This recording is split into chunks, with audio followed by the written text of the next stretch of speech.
Buying a home is expensive, but one way to make buying a home even more expensive than it needs to be is by purchasing the wrong type of home that can end up costing you in the long run. So in this video, I'm going to tell you these 7 types of homes that I highly recommend you avoid purchasing. And then I'm also going to show you how to identify whether or not the home you're considering falls under these types of homes. So let's jump right into it. The number 1 type of home that I would highly avoid purchasing is any home that has major structural issues. This could be foundation cracks that are clearly visible, missing shingles in the roof, sagging ceiling, or an uneven floor. Simply popping your head into the attic could even expose potential rotting. And if a property has a basement, looking in that basement to see if it is hiding cracks. If any area is off limits in a house, I clearly look at that as a red flag. When it comes to the roof, it's a little bit harder to see those things without actually physically being up there or having some type of drone footage, but a roof could clearly expose some potential future expenses that you weren't prepared to have to pay for. The second type of home that I am going to avoid purchasing at all costs is a home that was flipped and has minimal renovation. These are essentially homes that were purchased recently within the last, I would say 3 to 6 months, and has very clear cosmetic improvements. Typically, a flipped property is going to be owned by an LLC and was purchased within the last couple of months. Some of the most common things that they'll typically change in these flip properties is going to be the paint, the flooring, and possibly doing a little bit of work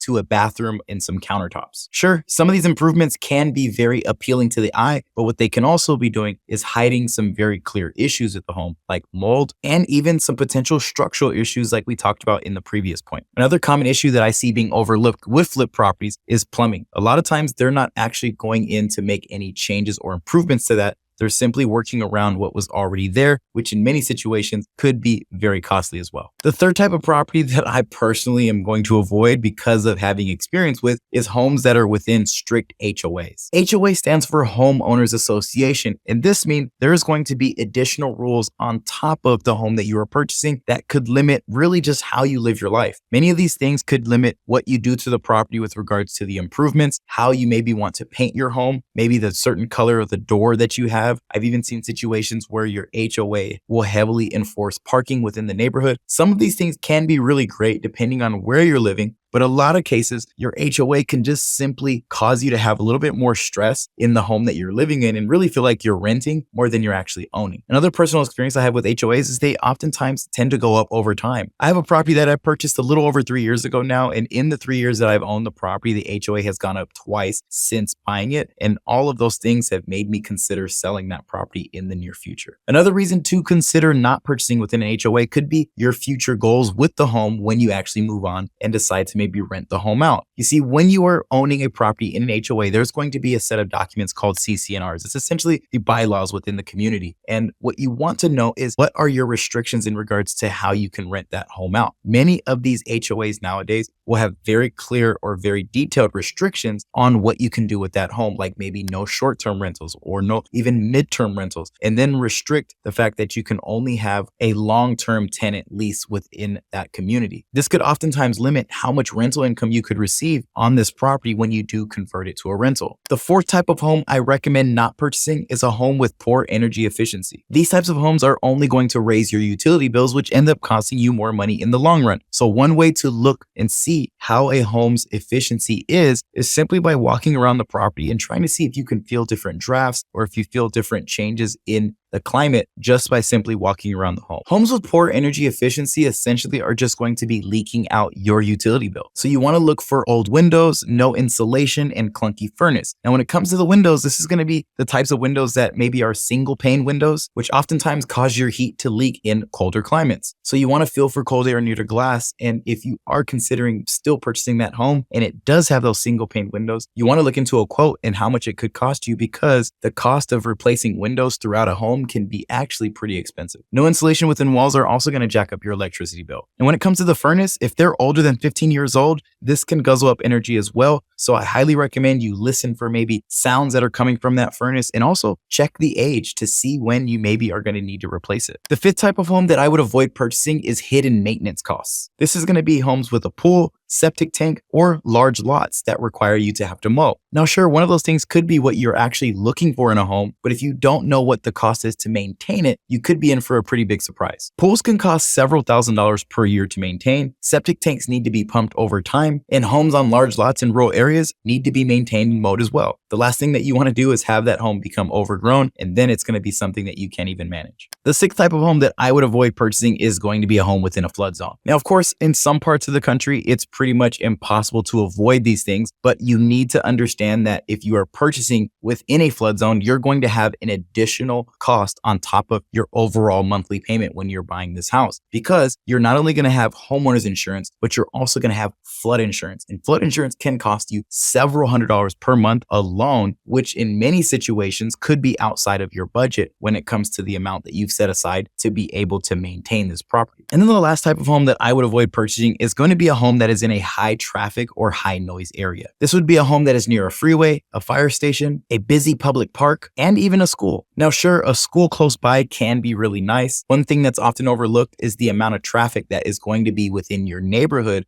for pickup and drop off. So those are my 7 things. But before we wrap up this video, I have one major bonus tip that can actually help reveal all of the issues in a home. It's getting a home inspection. And it's one thing I never recommend someone waiving. You see, a home inspection is actually not required in a home purchase. The one thing that would be required, whether you're doing a VA, FHA, or conventional loan, is going to be an appraisal. But many people do not know that an appraisal and a home inspection are two completely different things. And I have seen situations where people waive a home inspection simply to get an offer accepted. This is something that I recommend strongly against in every situation when I am representing somebody as their lender. The home inspection is going to be the thing to reveal all the issues within the home in regards to all the things that I mentioned in this video. A home inspection also costs between $300 to, I would say, $600, depending on how much house you are buying. And I have seen home inspections save people as high as $50,000. So if you are buying a home, the one thing that I want you to remember to do, no matter who represents you, is never waive your home inspection, and make sure whoever is doing your home inspection is completely independent and has no ties to your lender, to your realtor, to the seller, or even to the home builder if you are buying a new home. The last thing I want to leave you with is the most important thing. Jesus loves you and he paid the ultimate price for your life. So if you turn to him, trust in him, and believe in him, he has a beautiful plan and purpose for you. I'll see you in the next one.